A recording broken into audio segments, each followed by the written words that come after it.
Kaag sa numero 1 sa mga balita subong adlaw. Emergency rooms ng CLMMRH ang natalana nga magsarado sa sulod sang 3 tubtob 4 ka bulan para sa renovation kutob sa mga residente sa Bacolod nga dalon sa ER sa kamong ospital, dalon anay sa pribado nga ospital. Samtang bukas center natalana nga magbukas kag nagalaom ang DOH USEC nga pagbukas ang among nga pasilidad mabuhina na ang mga nagasinuplada ng mga staff sang ospital. Yaring report. Ini ang sitwasyon sa gwa pa lang sing emergency room sa Corazon Locsin, Montelibano Memorial Regional Hospital. May mga nagapulungko, may mga nagahiligda, samtang nagahulat sa ilang nga pasyente. Sa marason nga bulan, isiradan anay ang ER sang CLMMRH para sa renovation. Sunod sa Medical Center Chief sang CLMMRH si Dr. Joan Serrada, magalawig sang 3 tubtob 4 ka bulan ng renovation. Nagabalor sang 92 milyones pesos ang project para mangin moderno na ang pasilidad. Samtang ginakaayo, may pagahimuon sila nga temporary nga mga emergency rooms kag kutob sa mga residente sa Bacolod nga dalon sa ER sang Regional Hospital, ang idalon lang anay sa mga private hospitals. Ini ang ginistoryahan nila kaupod man ang tagdumalahan sa mga ospital. We've been having coordination meetings with the different private hospitals in the city. But there will be a temporary emergency room in Corazon Locsin with around 13 coordinators. We will be accepting, of course, the category 1 and 2 patients. So these are the patients na emergent within.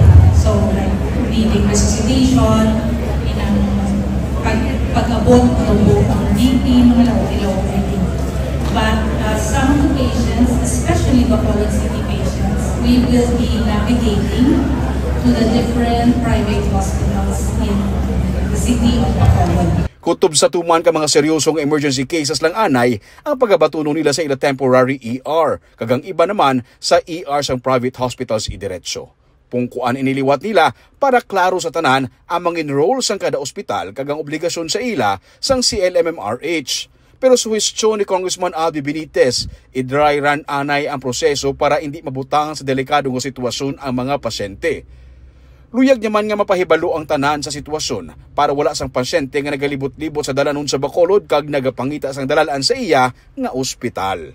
Until nyo isara completely ang emergency room sa Corazon, make sure na may simulation, may awareness, kag hindi na magtanang o ma-confuse ang atong mga pasyente, labit-labit ang mga emergency responders, so that when they take a patient sa ilang ambulansya, kabalo sila kung diin nila dito.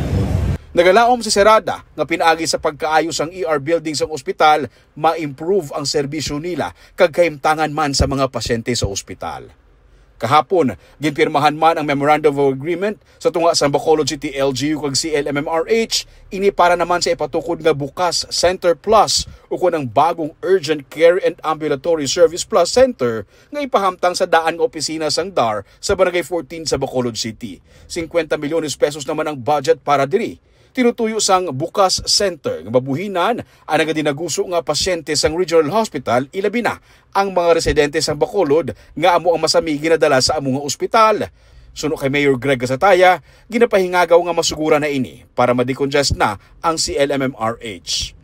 Nato pa siguro na madasin na ma-implement para magamit na sa pumulilo ang programa to further improve our health services dito sa siyudad sa Bacolod. Suno kay DOH Undersecretary Dr. Mary Ann Maestral, ang DOH magagasto para sa pasilidad, mga bulong kag personnel sang Bukas Center. Iniya mag-akomodar sa mga pasyente nga nagakinahanglan operahan o kon mabulong pero hindi man kinahanglan i-admit gid sa ospital. Ginapaabot nga mahuman ang Bukas Center sa sulod sang 9 ka bulan.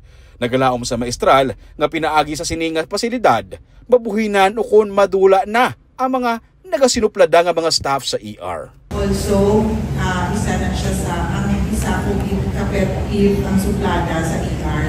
So I hope, rin ako sa Secretary I hope na amat-amato natin kayo ang tanan So, kabilugan kung kayo wala.